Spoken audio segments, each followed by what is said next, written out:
Alright everyone, here's a suggestion to anyone who watches my content. I'm assuming that there are, a few people in the Minneapolis-St. Paul region probably that do, or the surrounding areas. This only really applies to the core city, the inner city, and the inner suburbs. If you live in that area, or potentially Seattle at this point, maybe Atlanta, I would encourage you to uproot and leave if you're able to do so. Let's say, like middle class, you got your little house and stuff, put it on the market because it's only at this point going to lose value, I think. Now, disclaimer, I'm not giving you actual fiscal advice. I'm not a fiscal expert or anything. I'm just using a little bit of common sense here. If we look at what happened to like Detroit, St. Louis, and some of these other cities that have had similar problems, with the exception of Los Angeles, which still has areas certainly that are blighted, and Los Angeles is a lot larger with a huge amount of sprawl, so what affects one area of the city doesn't necessarily carry over into another. What happens is that these cities lose population.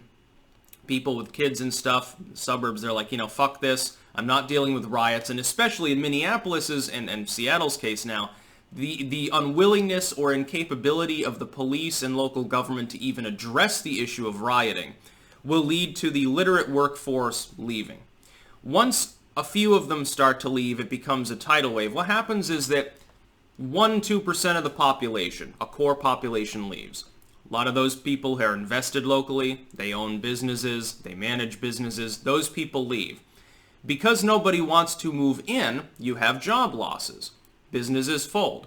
Now you've got more unemployment. Now you have a city that is ailing in economic health as well.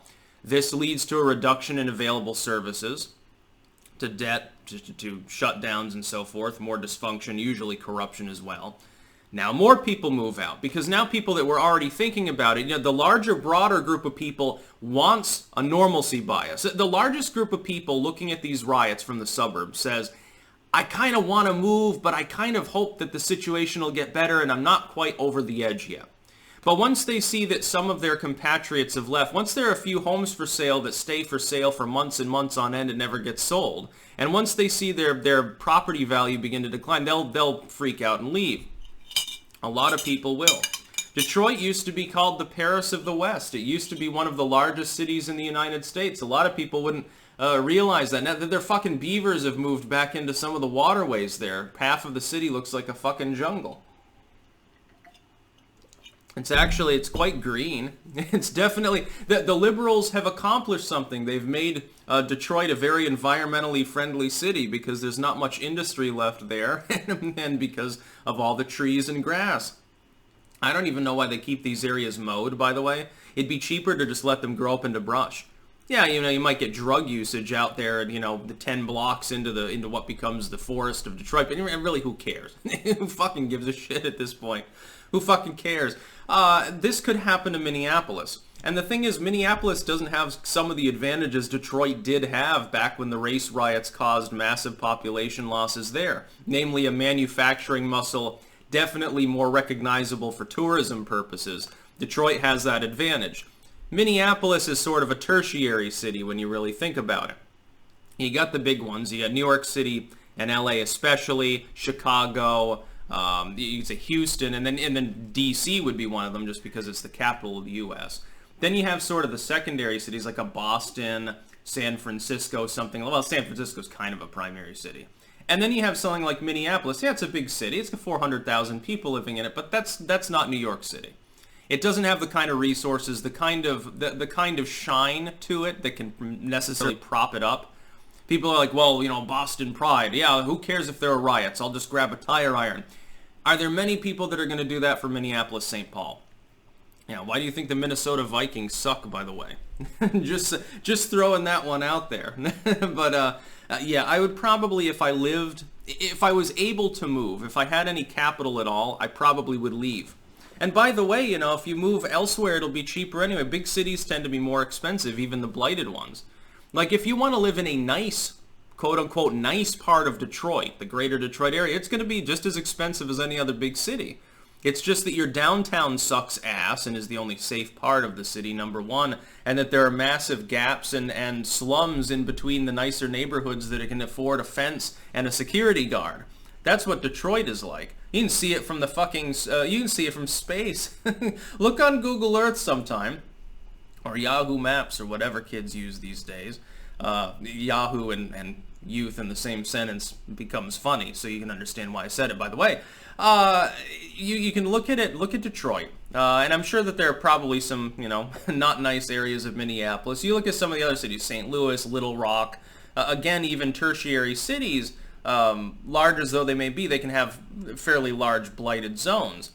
Once that begins to spread, it's like a cancer. Once you get a pocket of the city that's become truly dysfunctional, the areas at the margins of it tend to rot away, and that tends to expand. Now, in Detroit's case, it was like 5-6 different zones at once that sort of emptied out, because you had that workforce that left because of the industry leaving, and it metastasizes. Then you get racial animus, and that hollowed the city out like Swiss cheese. Will this happen in Minneapolis? I have no doubt that people will leave the city. If my business had been torched, I would take the insurance money and I wouldn't bother to rebuild. I really wouldn't, or I would rebuild and then I would immediately sell the fucking business and say, well, I'm cutting my losses. I'm going to grab my $250,000 and I'm going to go elsewhere. I'm going to get out while the getting's good. I've got a pizzeria. Well, I know how to make pizza. There's always demand for pizza. I'm going to go to a small town and build a bakery or something. I'm not going to deal with this shit because the police won't even fucking defend me. The police won't even defend the fucking local businesses. The city council there wants to deliberately eliminate policing altogether as a form of experimentation, social engineering. Well, that's crazy talk. When you've got a city council that votes to eliminate the police department, what does this signal to the several 100,000 citizens out in the suburbs and out in the margins of the inner city that really like having police, that like being safe and having a community that's reasonably orderly and reasonably well put together, as opposed to the very small proportion of the population that really, they love rioting and lawlessness.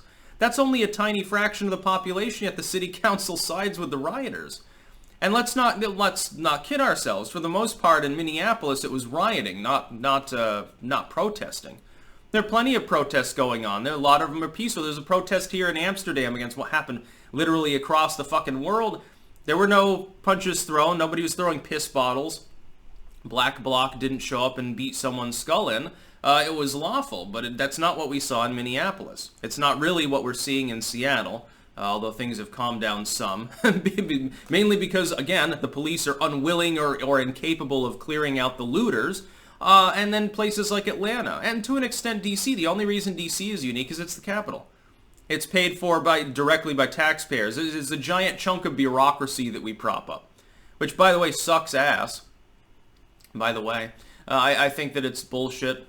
I think that they should just eliminate the very idea of DC as sort of a pseudo-state, and then there should be full representation, and just split it between Maryland and Virginia or something like that. Not that either state would want DC, but not that either one would want. Well, Virginia is run by the left, so they might want it for the pork politics, so they'd probably get it. It's run by Northam. He would love control. He would love to say he was also the mayor of DC or something like that. Yeah, that's what he should do. He should move. Why doesn't he move to the inner city to be with people that he pretends to love? Anyway, if not to be flippant here, but if I were living in these areas, I would personally make the choice, if capable of doing so, to move. I would move. If I wanted to be in a city, I'd move to a different city, one that had a police force capable of taking care of things. Like maybe I'd go to Dallas. Maybe I'd move to Boston.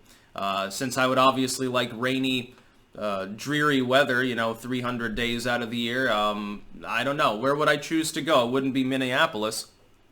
That's for sure. That's about all. Peace out.